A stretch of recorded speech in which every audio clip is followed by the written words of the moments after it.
416 tahun, Kota Makassar adalah sebuah perjalanan panjang dari sebuah kota bersejarah. Dengan semboyan sekali layar terkembang, pantang biduk surut ke pantai, bermakna semangat pantang menyerah sebelum menggapai tujuan. Hampir 2 periode, Wali Kota Makassar, Muhammad Ramdan Pomanto, mengarungi Kota Makassar untuk mewujudkannya menjadi kota dunia. Sebuah bukti nyata, dengan inovasi dan gagasan seorang arsitek bernama Dani Pomanto, mengembalikan Kota Makassar menjadi kota tujuan dunia. Pemerintah Kota Makassar atas inisiasi Wali Kota Muhammad Ramdan Pomanto mengusung tema Hari Ulang Tahun Kota Makassar ke-416 Next Gen for All yang memiliki arti generasi untuk semuanya. Tahun 2023 ini, Kota Makassar menjadi tujuan dunia dengan berbagai kegiatan internasional seperti Multilateral Naval Exercise Komodo, Kongres Arsitek ASEAN, dan Makassar International Egg Festival and Forum yang mendapat apresiasi dari Menteri Pariwisata Sandiaga Uno karena semakin inovatif menggerakkan pariwisata. Lalu, bagaimana perkembangan Kota Makassar? Selengkapnya hanya di iBreak.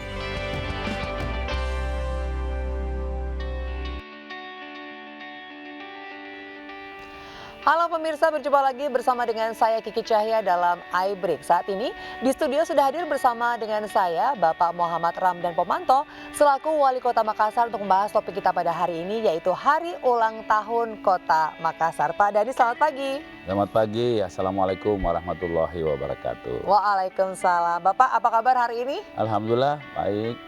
Kami ucapkan selamat ulang tahun untuk Kota Makassar yang ke-416 ya Pak ya. Terima kasih. Untuk tahun ini kira-kira perbedaannya apa Pak dengan tahun-tahun sebelumnya? Memang tahun ini kita mengusung sebuah tema The Next Generation. Kenapa? Karena kita sekarang ini betul-betul sudah diambang peralihan generasi. Yeah. Kita tahu gampang ukurannya DPT atau pemilih kali ini. Kalau di Sulawesi Selatan 52% adalah Gen Z dan milenial. Secara nasional 56%.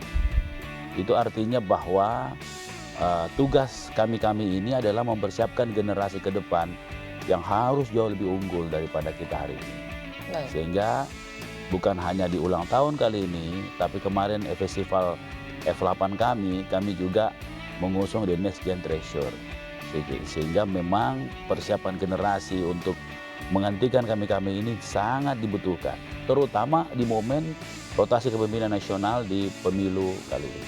Baik, jadi itu adalah hal yang berbeda dibandingkan tahun-tahun sebelumnya ya Pak ya. Ya. Nah ini ternyata ada juga yang berbeda yaitu Pak Dani melaunching atau membranding Makassar menjadi Makassar Kota Makan Enak. Iya. Apakah ada alasan di belakangnya Pak? Iya, jadi ini sebenarnya perintah Bapak Presiden setelah Bapak Presiden mengumpulkan kami di Sentul pada saat yang lalu, kemudian beliau memberi koreksi kepada semua pemerintah daerah agar memberikan branding daerahnya ke hal-hal yang produktif. Bukan branding yang hanya only branding saja, tidak dalam dan tidak menjual. Pada saat itu kami pulang, seminggu kemudian kami berunding dengan banyak teman-teman pemerhati Makassar pariwisata. Coba kita diskusikan, ternyata kita menemukan core-nya Makassar. Kekuatan kita Makassar, kan kita tidak punya destinasi seperti daerah lain. Tapi kita punya makanan yang membuat daya tarik magnet yang begitu kuat. Nah, kita berdiskusi lagi, apakah kota makanan atau kota makan enak? Akhirnya kita pilih kota makan enak.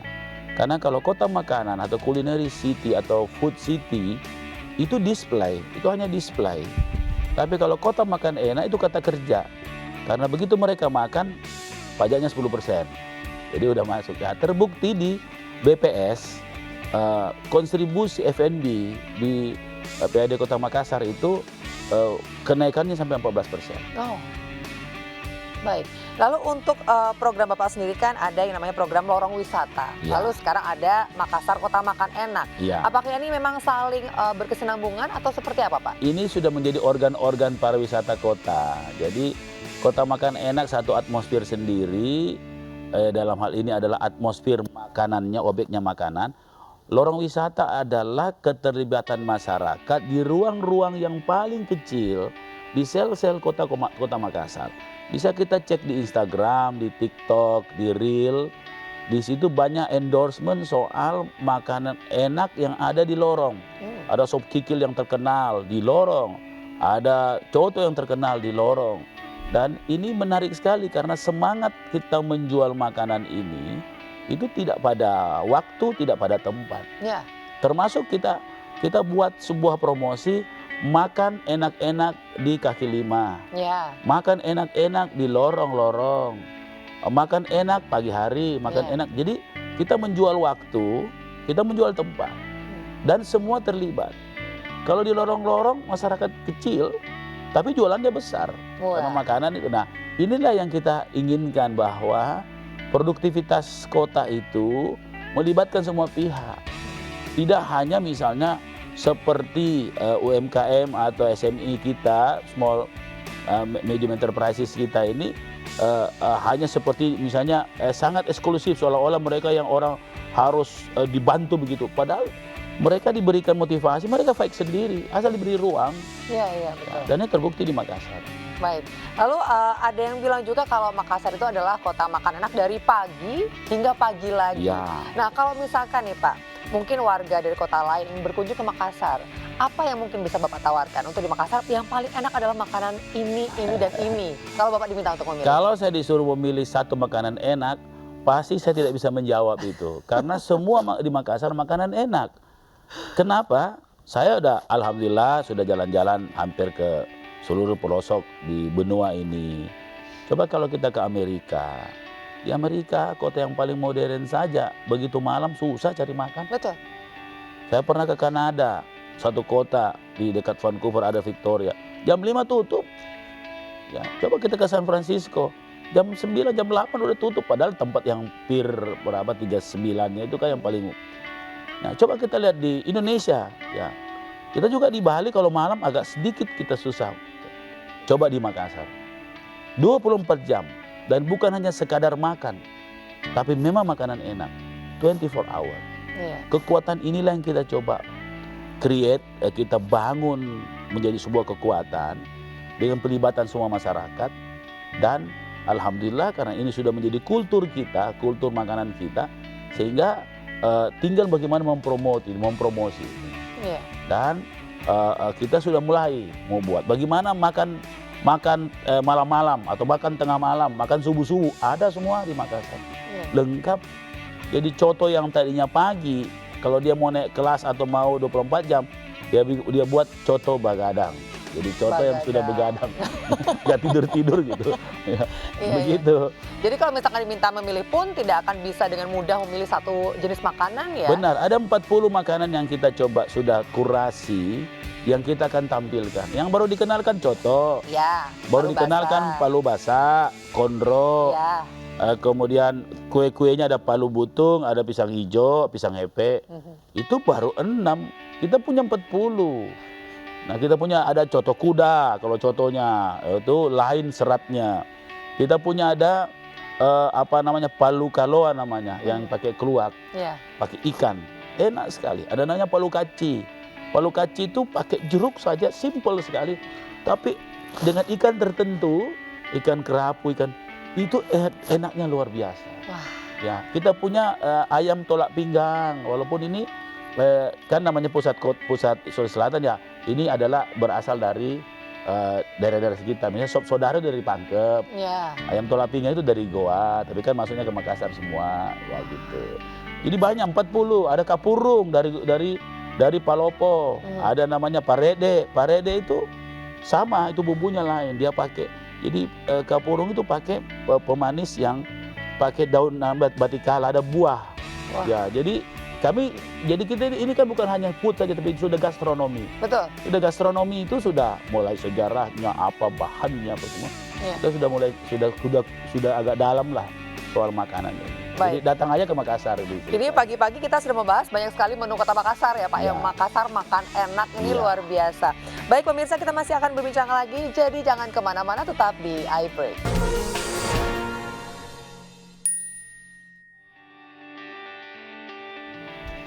Pemirsa, kembali lagi di iBreak bersama dengan saya Kiki Cahya dan juga kita masih bersama dengan Bapak Dhani Pomanto selaku Wali Kota Makassar.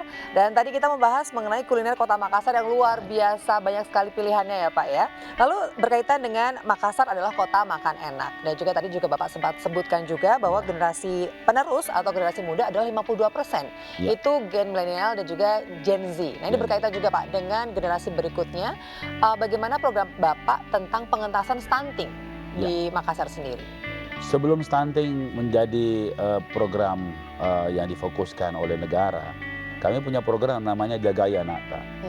Setiap orang tua menjaga anaknya. Jadi benar-benar semangat ini sudah menjadi semangat dasar kita. Nah, stunting di Makassar itu 18% dalam skala nasional.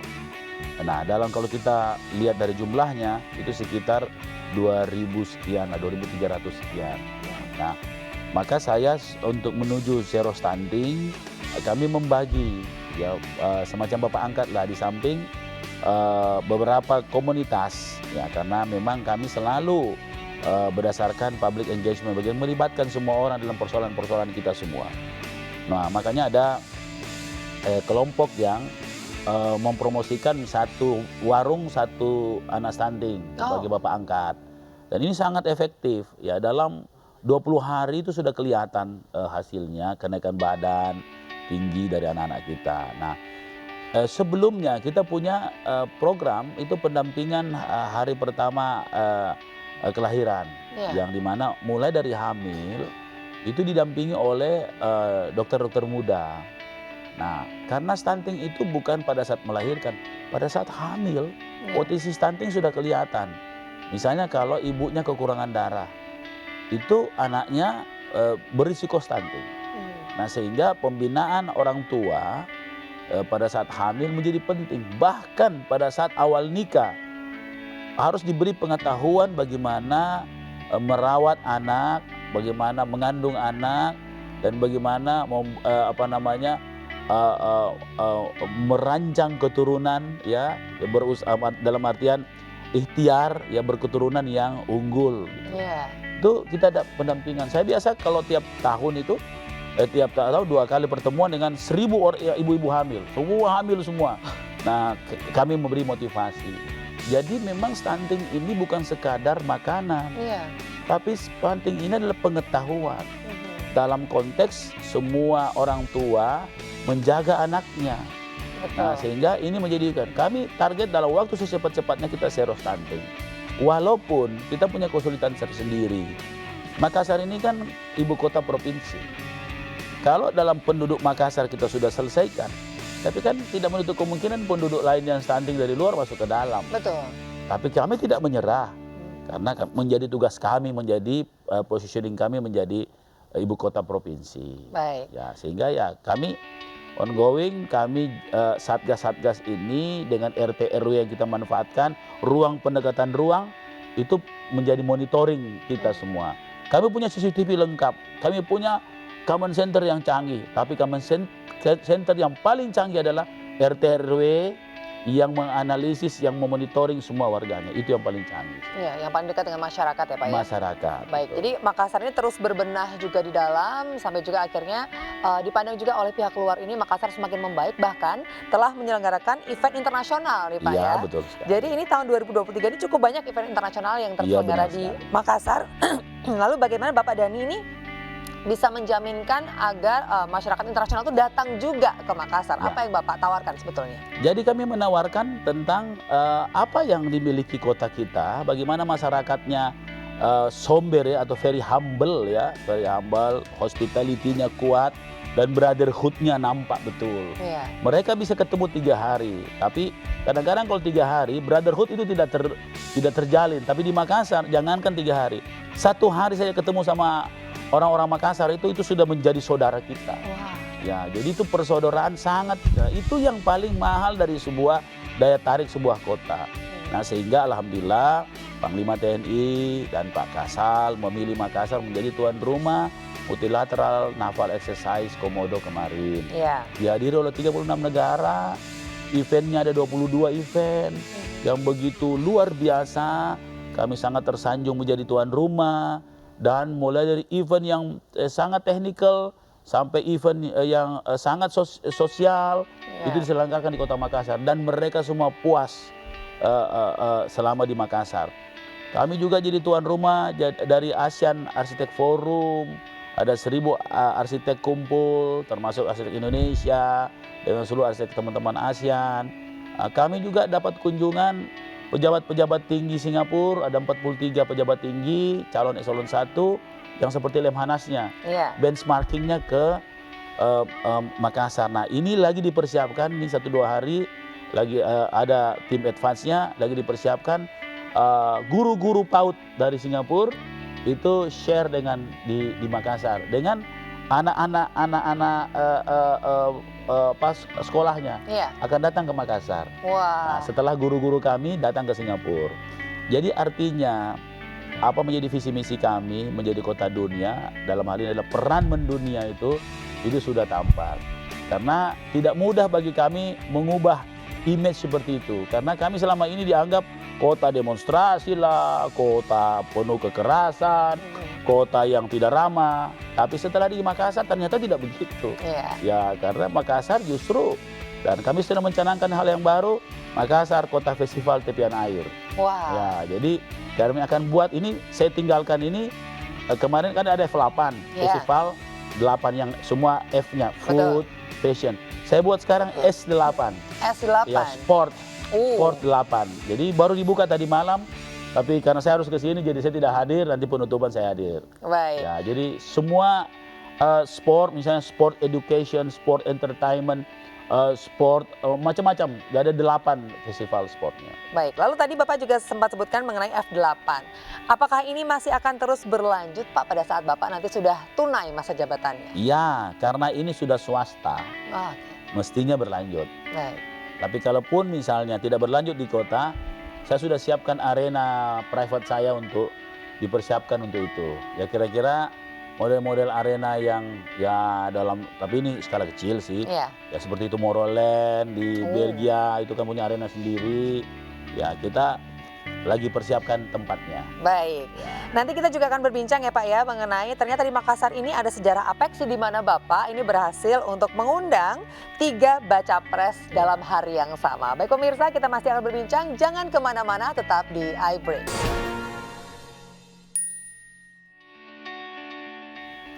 Kembali lagi di iBreak, masih bersama dengan saya Kiki Cahya dan juga saya masih bersama dengan Bapak Dhani Pomanto selaku Wali Kota Makassar.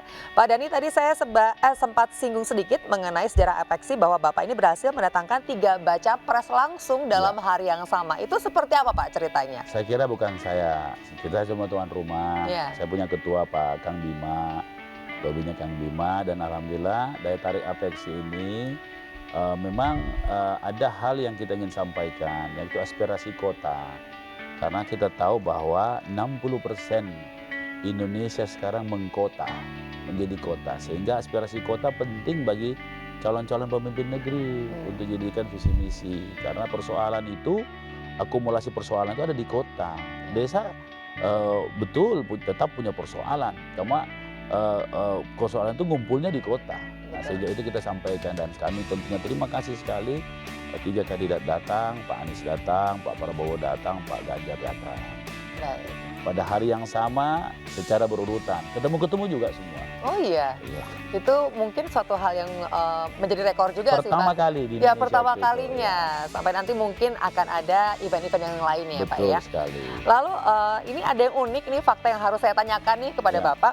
Pak Dhani kan sebelumnya ditunjuk sebagai ketua tim pemenangan nasional Bapak Ganjar. Lantas Bapak memutuskan untuk mundur. Sebetulnya ada cerita apa Pak? Tim pemenangan daerah, jadi memang saya mundur karena aturan.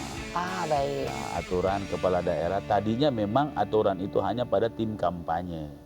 Cuma karena bias nanti, saya memutuskan lebih bagus daripada nanti jadi persoalan gugatan, sehingga saya pikir perjuangan itu kan tidak perlu harus jadi ketua.